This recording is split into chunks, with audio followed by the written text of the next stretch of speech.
The Spin-Off Podcast Network. Talofa lava. I'm Madeline Chapman, editor at The Spin-Off. If you have the means, consider supporting our high-quality journalism by becoming a Spin-Off member. Sign up now at thespinoff.co.nz/donate.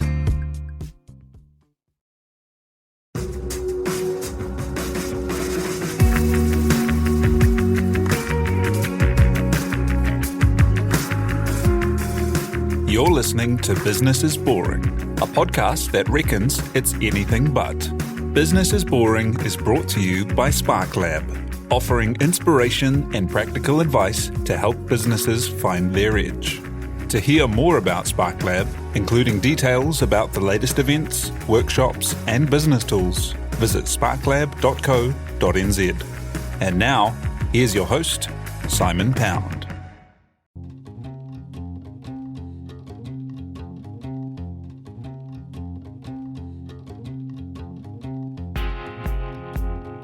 You're listening to Business is Boring, a podcast that reckons it's anything but. Business is Boring is made by The Spin-Off with help from Callaghan Innovation, New Zealand's innovation agency. Here's your host, Simon Pound. Imagine escaping a war zone to come to a country only to find the job market shut, so you choose to go back to the war zone to have more opportunities. That is the reality of some lives, a reality that led today's guest to leave comfortable corporate life to create a company in London to provide openings for those refugees. The company is Nemi Teas, and they create employment opportunities right across the business, with the first steps being running chai stalls at festivals and markets. They sell their tea through retail and wholesale and are plastic-free, using innovative materials and techniques to keep the nasty stuff out, of which there's a surprisingly large amount when it comes to standard packaged tea. It's a growing business with a never-shrinking problem to address, but part of a cool wave of businesses that help make the idea true that you can vote for the kind of world you want to live in with every dollar you spend. To talk social enterprise, the journey, and what's next, founder CEO Pranav Chopra, who once called Wellington and Auckland home, joins us now. Kia ora, good morning. Well, thank you. Thank you for having me here. Hey, thanks for being here. Tell us a little bit about your background, because you came through kind of corporate, MBA, a bit of social enterprise as well, before making this leap, hey? Yeah, it's been a super interesting journey over the last sort of 10, 12 years since I graduated. Did initially worked a couple of years in banking, and this was over in Sydney, actually. So graduated in Wellington and moved over to Sydney, did a couple of years in banking, and then sort of moved away from that and started working in the consulting world. So did management consulting, and right along the way, sort of, I was always interested in sort of social impact, social enterprise sector, and had a couple of other startups that I'd sort of supported and advised on, and then came across the whole issue of sort of refugee integration in UK, Europe, and sort of I thought, let's do something about it. Yeah, it's an absolute, like from New Zealand, we're so insulated from so many things, but it's been such a huge kind of epoch-defining event, hasn't it? These huge waves of migration caused by all of these wars that these European powers like to go and kind of get involved with through the Middle East and through the Near East as well. And we just don't really understand the level of the challenges around the movements and the integration from here, do we? Yeah, it's so far removed, unfortunately, but it's a huge reality over in Europe, especially in Germany, where loads and loads of refugees came over, and just over in generally across Europe. And UK faces a huge sort of struggle as well, because they are looking to provide settlement for refugees. However, sort of the job market's quite tricky. The refugees looking to gain jobs face major hurdles. So that causes issues when you're looking to sort of resettle in the new homes, and that causes issues around integration into the broader society. And that's where we thought we have to do something to help them better settle. And so it would have been something you would have been kind of aware of, because there would have been so much of it in the news and the general climate, with, like 1 million people being taken into Germany, for example, which is, a phenomenal numbers. What was the actual thing that tipped you from kind of being aware and interested to deciding to make a social enterprise business around it? Yeah, so it was back in October 2015, actually, and I was still doing my corporate, living my corporate life, where a group of my friends went to a communal cafe in North London, and it's called Hornbeam Cafe. Went down there, and they had a community meal, a sort of sit-down dinner where they were going to serve Syrian food. I never had Syrian food, so that's where sort of a group of my mates, you're like, let's do this, experience some Syrian food. They had poetry going on, music, went there, and on the table, given it was communal dining, there were a couple of guys next to me. Their names were Mohammed and Anwar, and just got started talking. And, the usual questions, where you're from, what do you do? And sort of the stories emerged from there were like, yes, hey, I'm Anwar, I'm from Sudan, I'm a political journalist, I worked 18, 20 years, so very experienced and like perfect English. And so the question when I asked was, where do you work in the UK? Because he's been there about 4 or 5 years. He was like, I don't have a job. And I was like, okay, well, surely you must have had a job. And he's like, I've applied for thousands of jobs and I haven't got anything. And then again, the very naive question, why not? And he's just like, I don't have local work experience. And the other one, sometimes he does get the interview given his amazing experience, where he struggles overcoming that the last hurdle is lack of local work experience and not having a local referee. So it's pretty much anyone who can vouch saying, yes, Anwar will come to work on time. Those sort of the most two basic hurdles that a local would, overcome straight away. That's where they sort of trip over. And that's where sort of really hit me saying, we need to do something about this. And as a joke to Anwar, I mentioned, so are you saying I just need to set up a UK company, which you can set up on UK's company's house in literally about 10 minutes and employ him for something? Will that do the trick? And he said, yes, that's all I need. So it's pretty much... that's where I went and set Nemi Teas. That's so cool. Had the idea for a tea company been kind of bubbling away behind the scenes, or was this purely a kind of, that's something I love, let's do it? I didn't know it was going to be a tea company. So in October 2015, when I met Anwar, I set up a shell company, and it sat around doing nothing till March the following year. And that's where over that sort of summertime, we're sort of brainstorming some ideas about what to do next, and sort of that's where the tea angle came to the business, where I've got Indian heritage myself, living in the UK. There's lots of Indians out there, and chai is a big thing within my family. We're always looking to sort of drink some freshly brewed chai. Just look around the markets, the food markets at that time, and I was just like, no one's actually brewing it the traditional way. It just made no sense because there's such a big demand. Anyone that goes to India loves, falls in love with chai. So I was just like, why don't we actually set up a chai stall, a traditional chai stall in the food markets? We'll employ the refugees, so help them overcome those barriers, get some work experience in the retail sort of hospitality space. They've got work experience, and that should help them also sort of practice their English, sort of regain their confidence, and just overall become sort of, become more confident. Because it's such a blanket term, this idea of refugee, isn't it? Like, because it goes right from, if you look at like the Syrian example, which was a wildly middle-class country, wasn't it? Although it kind of has been othered by the media so much. Like, extraordinary middle class, extraordinary education levels, very comfortable living standards. And then, because of this war being executed on their doorstep, a whole lot of people moving. So a whole lot of, professionals kind of suddenly as refugees. But then it goes right through the spectrum to people who have had to leave because of, being involved in wars themselves or whatever, isn't it? So it's quite a crazy catch-all to work with.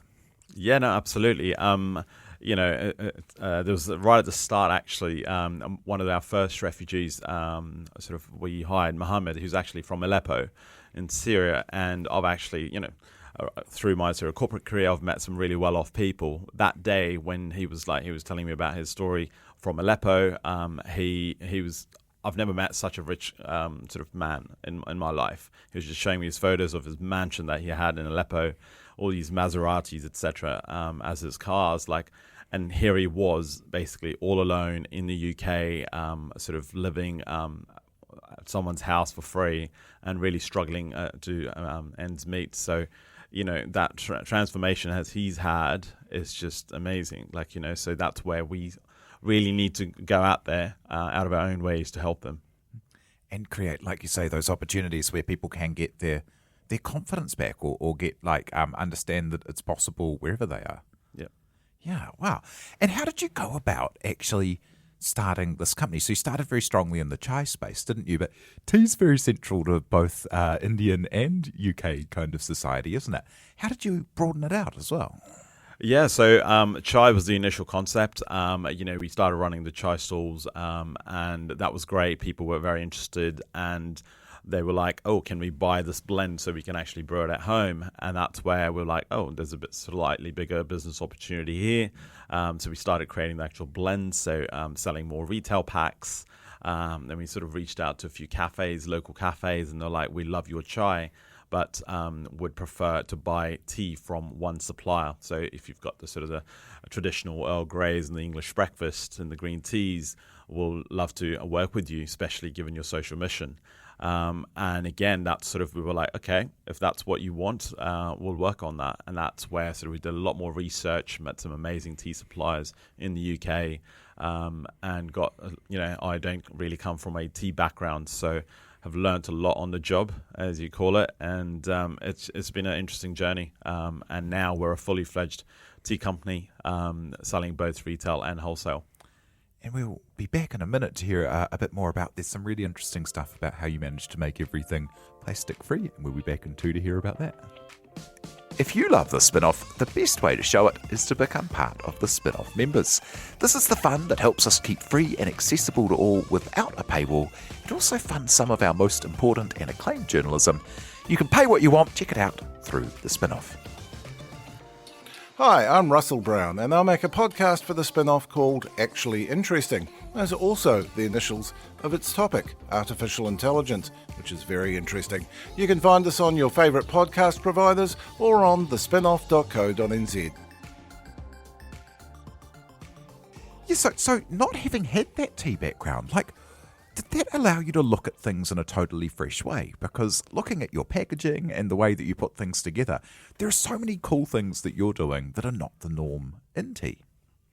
Yeah, no, absolutely. I think, we had that ethos around sustainability from day one, around sort of whatever we do had to be in line with our social mission, which is to provide employment opportunities for refugees. So, every decision that was made in terms of business decision had to align with those values that we had. So it actually was pretty streamlined that way in terms of everything that we decided on had to be in line with those values. So, for example, when we were launching our tea bags, we went to tea bag manufacturers. The question was asked, would you like sort of biodegradable or non-biodegradable tea bags? And I was actually quite surprised. I thought we wouldn't really have a choice. It should just be biodegradable tea bags. And, but however, they are much more expensive. So it just depends, as a startup, as we are, you can take those shortcuts, but then again, it doesn't align with our social mission. So along the journey, we've just stuck to our guts, and here we are now, becoming 100% sort of plastic-free, biodegradable tea company, where our tea bags are made by cornstarch. The material is called Soilon, and it's biodegradable and compostable. All our packaging, it's made of a material called NatureFlex, which is wood pulp. And again, it's 100% compostable as well. So we've really sort of nailed those a few things down to make sure that we're in line with our values. There's a lot of secret nasties in tea bags that aren't made in such good ways, aren't there? People may be surprised to find out just how much kind of microplastic is inside tea bags if they're not made in these ways. And also things like the glues that people use can be full of pretty horrid chemicals, which you just don't really think about when you're having yourself a nice hot cuppa when you're melting them and making them available to your body. What tell me about the ultrasound thing, because that was new news for me. Yeah, so again, we did more research around sort of tea bags and how they're made. So, the actual material, as I mentioned, we decided to use a sort of a biodegradable material. And we looked at the string that gets attached to the tea bag, and that's typically using glue, which has got PVC material inside it. And there's other alternatives, which is the ultrasound, which is literally just pure heat that melts onto the tea bag itself. So that reduces the plastic that goes into that glue as well. So, we've looked at the entire 100% sort of what the tea bag entails and seen how we can actually completely remove plastic usage in it. All that stuff sounds quite kind of expensive and hard. Like, how do you go about actually funding a model which has higher training needs, higher kind of, employee engagement kind of costs? You've got to build out and make it. You're taking on really big established players. Yeah, well, how do you go about doing that? Yeah, so that's been a huge journey in itself around sort of funding. We've, luckily early on, the UK has a few sort of government bodies which support social enterprises. So we've got a couple of grants to get the CHI model going. And since then, we've proven the model, raised some more social investment ourselves. We've taken on some debt funding as well to scale our business and really prove that, the value in our model. And this year, we've actually scaled our business to a sort of a level where we can actually finally reach out to larger investors, equity investors who are are more around sort of the impact investing model that are looking to help scale social businesses. And that's the plan for expansion now. What scale is the business at now? So over the last couple of years has been sort of, really setting up the business. Within the food business, we decided to, there's retail and wholesale. We've got a sort of a really nice retail packaging product, which has been great. But we realized very early on, in order to employ more refugees, we need to bring scale. Scale comes through wholesale. So we need to sell a lot of tea bags to create jobs. And how do you do that? You go wholesale, you start supplying to airports, hotels, offices, etc. And that's where we shifted our focus, the company strategy. And as I mentioned earlier on, every business decision is in line with what we are set up to do. So here it just made natural sense to focus on wholesale.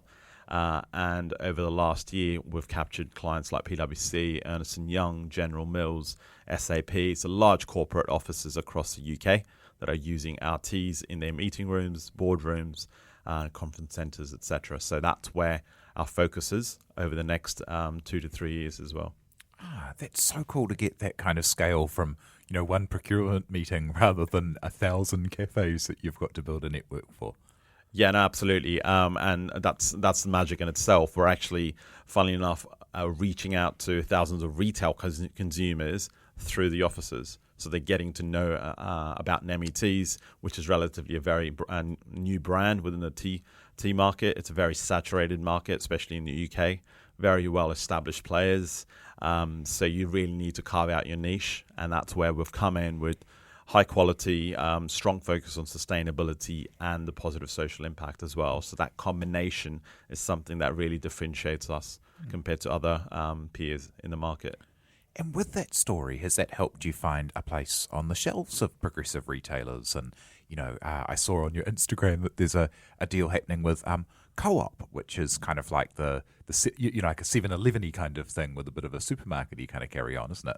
Yeah, no, Co-op's been a really interesting deal. And yes, having that social element definitely helps. We actually met the CEO of Co-op at one of the awards that we won for our work in supporting refugees. So, that's a perfect example showcasing how sort of us implementing that social impact model within our business has helped open up those opportunities. But then again, you might be having a very strong social model and helping lots and lots of people. But if the product's not that great, you won't go too far. Because at the end of the day, the consumers are having a cup of tea. So if they're not enjoying the tea, fine, you might get listed with a big sort of supermarket, or you might get a big client like PwC. But over time, and that will be very quick, if your product's not up to the mark, you will lose the contract. So there is that fine balance. What kind of pathways have you been able to open up in employment? Because I see from your story that it's not just kind of the entry level on the streets that you're wanting to create. Yeah, so early on, definitely it was running the tea stalls. And then over time, as we've scaled, we've created more job opportunities for the refugees. They work now in sort of right across our supply chain. So they work in our warehouses where they do the blending and the packaging of the teas. They also do lots of events. So we do pop-up tea stalls at corporate offices, at TEDx talks, conferences. They also work within our office itself to do a lot of, research, social media marketing as well. So right across the supply chain, as you may call it, give them that diverse sort of work experience. So we've been able to help 18 refugees now. Over the last 3 years, we've employed 18 refugees. 12 have gone on to working into part-time or full-time employment, and the rest have gone into education. So it's been a great success story so far, and we're looking to continue that. And by getting the word out there and kind of shining a light on the general challenge of employment opportunities for recent refugees and the like, has that helped to spur other businesses and to make it kind of change the hiring practices of some of these people that you've come in contact with as well?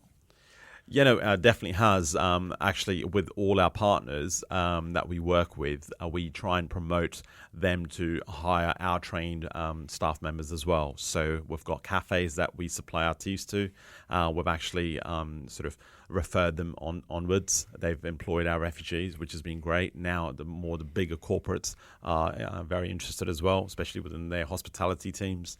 They are interested in hiring our trained staff as well. So, no, definitely there's a lot more interest in the model and a lot more learnings to be taken away. So there is, more and more people getting on the bandwagon, I suppose. Yeah, because that's one of the coolest things about social enterprise, when it does shine a light on something that people can, they can help by buying the tea and enjoying it, but they can also help by kind of, looking at resumes that come in that have names that aren't familiar to them, and actually interviewing people and not taking no experience as a no, you can't come in. No, exactly. And that's where sort of, what we are sort of the vetting point of the recruitment process. So very recently, we're working on a partnership with Greggs, which is the UK's largest bakery. So it's the bakery version of McDonald's. And the plan is to actually employ refugees within our sort of a T-cart model that we're implementing, which is training refugees in hospitality, in customer service, their English levels, and then placing them in those bakeries across the UK. So that's the sort of model that we're trying to implement as well. So we're really promoting businesses across the UK to employ refugees, because they are amazing people. They're very, very talented, and they want to work. There's no refugee that I've met so far who's basically said, no, I'm happy to be on benefits, or I'm happy not to work. Just put yourself in their position and think about it. It's just doesn't make sense. Why would you want to just stay home and not contribute to the society?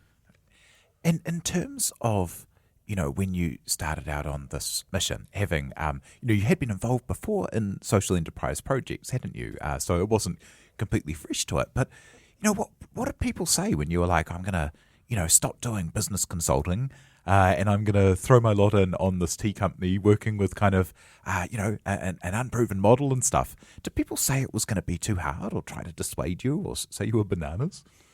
Yeah, well, this is so I actually started my business right after I did my MBA, and I told my dad I was going to set up this tea company, and he's like pretty much disowned me since then. He's just like, just does not make sense. How are you going to pay that massive loan that you've got? And the thing is, you don't have to do fancy MBAs to set up, join big banks and big consulting houses. You can actually set up amazing businesses, and be it a social business or a business in general, and really utilize those skills and the knowledge that you gain from those degrees. And so, yeah, it's been an interesting journey, and hopefully I'm still trying to prove my dad wrong that, yeah, look, it wasn't a bad decision.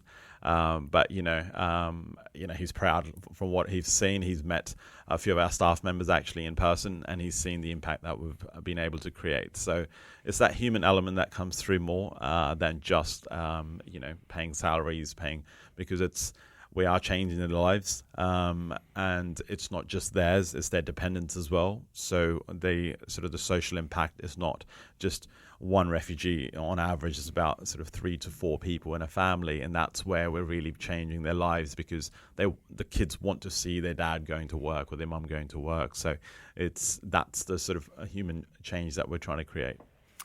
And what advice would you have for people who are, interested in trying to partner up kind of impact and enterprise? Because it's such a cool, there's that bit of Instagram wisdom, which I absolutely love, which is every dollar you spend is a vote for the kind of world you want to live in. And so there are lots of choices that you can make in your day to do things better.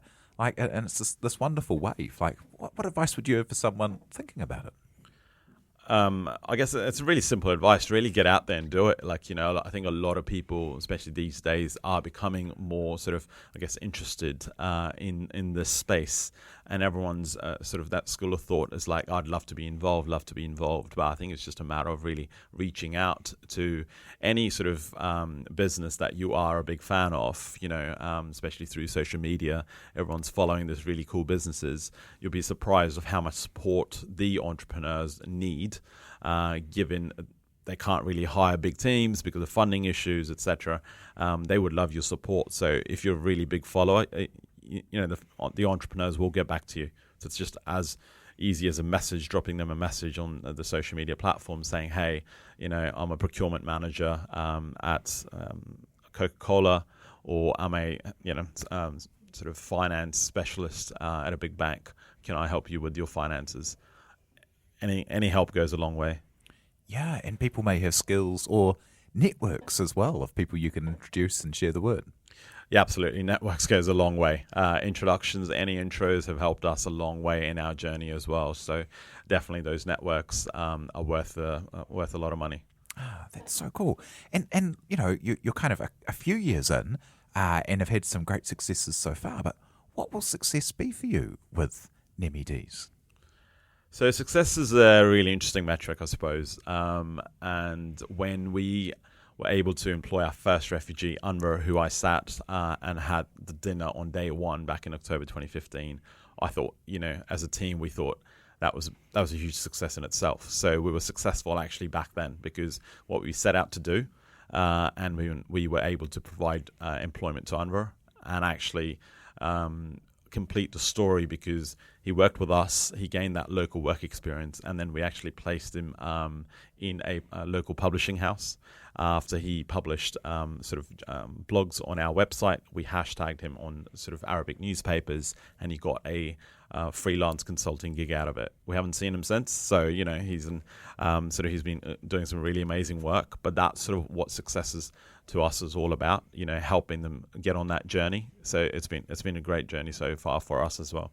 Ah, that's so cool. Well, thank you for coming and sharing the story. That's the CEO founder of Nemi Teas, Pranav Chopra. Thank you very much for joining us today. Thank you so much for your time. Hey, and if you are interested, I was going to ask you actually, can you get hold of it in New Zealand? I suppose you could buy it online, but have you got a New Zealand chapter starting?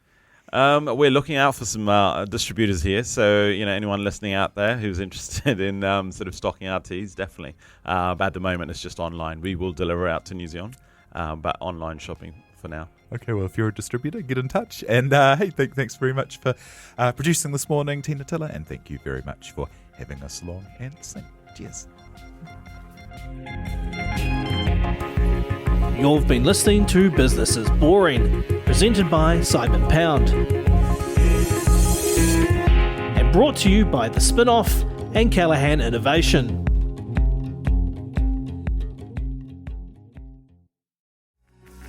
From the Spin-Off Podcast Network, that was Business is Boring, brought to you by SparkLab. Make sure you're following Business is Boring wherever you get your podcasts. And for more information on SparkLab, visit sparklab.co.nz.